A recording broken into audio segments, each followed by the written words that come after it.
First, a goblet is made and given a slightly flared edge.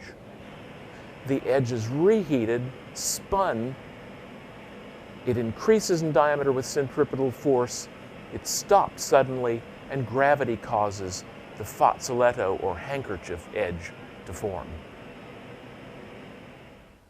The fazzoletto or handkerchief edge was a Roman invention, probably occurred sometime during the 2nd or 3rd century.